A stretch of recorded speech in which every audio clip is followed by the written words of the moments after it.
52 teams of 8 antique rival wisdoms compete to do the future a favor and guide a life at stop2think.com.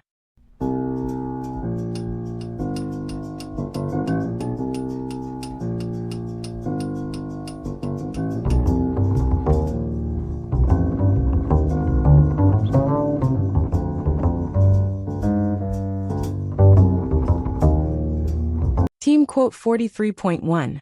If I were two-faced, why would I be wearing this one? Abraham Lincoln 1806 to 1865. This witty self-deprecating quip from Lincoln perfectly exemplifies his legendary sense of humor and ability to disarm critics.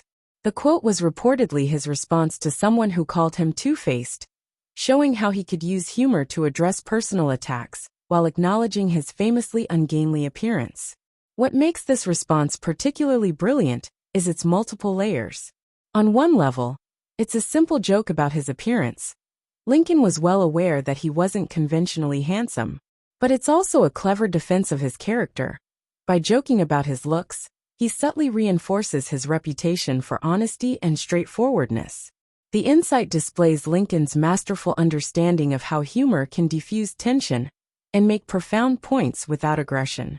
Instead of becoming defensive about being called two-faced, he turns the accusation into a moment of shared laughter, while simultaneously asserting his authenticity. This approach remains remarkably relevant today, demonstrating how self-deprecating humor can be more effective than direct confrontation when dealing with personal attacks. It shows how acknowledging one's perceived flaws can actually highlight one's strengths.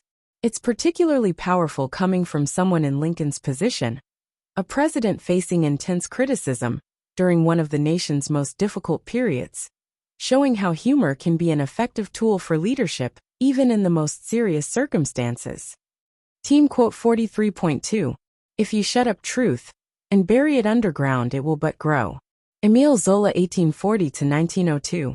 This powerful observation from Zola reflects his own experience as a writer who confronted social injustice and defended truth, most famously in his open letter J'accuse. During the Dreyfus affair, the metaphor is particularly apt coming from someone who repeatedly saw how attempts to suppress truth often led to its more dramatic emergence. The quote uses a botanical metaphor brilliantly, comparing truth to a seed that, even when buried, doesn't die but instead grows and eventually breaks through to the surface. Just as trying to bury a living plant can actually help it take root and grow stronger, attempts to suppress truth often give it more power and resonance when it finally emerges. What makes this insight especially potent is how it suggests that truth has an almost natural force. Like a plant growing toward light, it will find its way to the surface despite obstacles. Zola implies that truth has its own vitality that can't be permanently suppressed. The wisdom remains remarkably relevant today, particularly in an era of information control, fake news, and attempts to suppress uncomfortable facts. It reminds us that attempts to hide or bury truth often backfire, leading to its eventual emergence in ways that can't be controlled. This principle has been demonstrated repeatedly throughout history, where covered-up truths often resurface with greater impact than if they had been acknowledged openly from the start. Team quote 43.3. Never find fault with the absent. Alexander Pope 1688 to 1744. This concise ethical principle from Pope reveals his understanding of both fairness and social behavior. It's particularly meaningful coming from someone who, as a satirist, made his living pointing out faults, yet recognized the importance of doing so responsibly. The wisdom here operates on multiple levels. First, it's about basic fairness. Criticizing someone who isn't present to defend themselves is inherently unjust. They can't provide context, explain their actions, or offer their perspective. What makes this insight especially valuable is how it addresses both ethical and practical concerns. Beyond the moral question of fairness, speaking ill of the absent often reflects poorly on the speaker and can damage trust within social groups. After all, others might reasonably wonder what you say about them when they're absent. The wisdom remains remarkably relevant today, perhaps even more so in an era of social media, where it's easier than ever to criticize people who aren't present to defend themselves. It's a reminder that true character shows in how we treat people when they can't witness our behavior. This principle also suggests something deeper about integrity, that our standards of behavior shouldn't change based on whether someone is present to observe them. Team quote 43.4. In the kingdom of the blind, the one-eyed man is king. Desiderius Erasmus 1466 to 1536. This shrewd observation from Erasmus, the great Renaissance humanist scholar, captures a profound truth about relative advantage and perspective. It's particularly meaningful coming from someone who dedicated his life to spreading knowledge during a time when access to learning was limited. The metaphor is powerful in how it illustrates that advantage is often contextual. In a world of limited perception or knowledge, even slightly better insight or ability can provide significant advantage. The one-eyed man isn't particularly well equipped in absolute terms, but in context, his limited vision makes him exceptional. What makes this insight especially valuable is how it works on multiple levels. Beyond its literal meaning, it speaks to any situation where having even slightly more knowledge, skill, or understanding than others can create significant advantage. However, it also carries an implicit warning. Being king, in a limited context, might lead to complacency about one's actual capabilities. The wisdom remains remarkably relevant today, particularly in specialized fields or emerging areas where even limited expertise can provide significant advantage. It reminds us that advantage is relative, but also suggests that what counts as exceptional in one context might be merely adequate in another. It's also worth noting the implicit suggestion that the kingdom of the blind might benefit from even limited vision, suggesting that some insight, however partial, is better than none. Team quote 43.5. What is right and what is practicable are two different things. James Buchanan 1791 to 1868. This sobering observation from Buchanan, America's 15th president, takes on particular poignancy given his own presidency immediately before the Civil War. His failure to prevent the conflict reflects the very tension he describes between moral rightness and practical possibility. The quote acknowledges a difficult truth about leadership and decision-making, that knowing what's right doesn't always translate into being able to achieve it. Buchanan's presidency itself became a tragic example of this gap between moral clarity and practical action, as he struggled ineffectively with the mounting crisis of secession. What makes this insight especially powerful is how it captures a fundamental challenge in governance and human affairs. It's often easier to identify what should be done than to actually accomplish it in the face of real-world constraints, competing interests, and practical limitations. The wisdom remains remarkably relevant today, particularly in addressing complex social, political, and environmental challenges. It reminds us that good intentions and moral clarity, while essential, aren't sufficient. Effective action requires understanding and navigating practical constraints. However, unlike Buchanan's own apparent resignation to this divide, modern leaders might see this observation as a challenge to work harder at bringing the practical closer to the right, rather than accepting their separation as inevitable. Team quote 43.6. Kind words do not cost much, yet they accomplish much. Blaise Pascal 1623 to 1662. This simple yet profound observation from Pascal, the brilliant mathematician and philosopher, reveals his understanding of human nature alongside his appreciation for efficiency. It's particularly interesting coming from someone known for complex mathematical and philosophical insights, as it highlights the power of simple human kindness. The quote is elegantly structured in two parts that create a powerful cost-benefit analysis. The first part notes the minimal cost of kind words.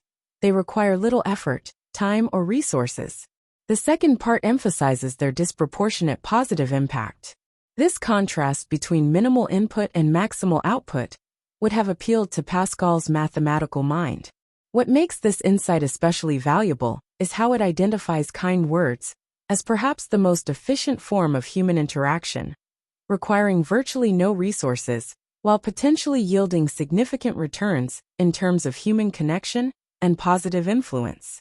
The wisdom remains remarkably relevant today, Perhaps even more so in an era of quick digital communications where kindness can sometimes feel scarce. It reminds us that we all have access to this powerful tool for positive impact, regardless of our other resources or capabilities. It's also worth noting that Pascal, who developed probability theory, would have appreciated how kind words represent a virtually no-risk investment, with potentially high returns in human relationships. Team quote 43.7. 40 is the old age of youth, 50 is the youth of old age. Hosea Ballou 1771–1852. This witty observation from Ballou, a prominent American theologian, cleverly captures the transitional nature of middle age. The quote is particularly elegant in how it frames the same life period from two different perspectives. The phrase old age of youth suggests 40 as a time when youthful vitality begins to wane, while youth of old age reimagines 50 as the beginning of a new phase, rather than simply an ending. By using this parallel structure, Ballou transforms what could be seen as a simple decline into a more nuanced transition. What makes this insight especially powerful is how it acknowledges the psychological reality of aging, while offering a more optimistic perspective. Rather than seeing 50 as merely the end of youth, it's reframed as the beginning of a new stage with its own kind of vitality. The wisdom remains remarkably relevant today, perhaps even more so as life expectancy has increased and people remain active longer. It suggests that our perspective on age is largely about framing. The same period can be seen as an ending or a beginning, depending on how we choose to view it.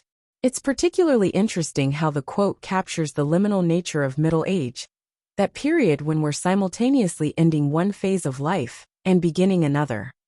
Team quote 43.8. They can because they think they can. Virgil 70 BC, 19 BC. This succinct quote from Virgil, the ancient Roman poet, captures a fundamental truth about human potential and the power of self-belief. The statement reflects what we now call a self-fulfilling prophecy, the idea that belief in one's ability to accomplish something becomes a crucial factor in actually achieving it. It's particularly notable that this insight was articulated over 2,000 years ago, yet aligns perfectly with modern psychological understanding of how mindset affects performance. This principle appears in many contexts. Psychology. Our expectations and beliefs about our capabilities often set the boundaries of what we attempt and achieve. Sports. Athletes' mental attitudes and belief in their abilities frequently determine performance outcomes. Education. Students who believe they can master a subject often perform better than those with equal ability, but less confidence.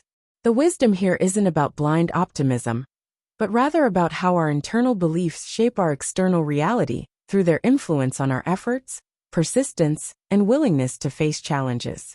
The simplicity of the statement belies its profound implications, that human potential is often limited more by perceived boundaries than by actual ones.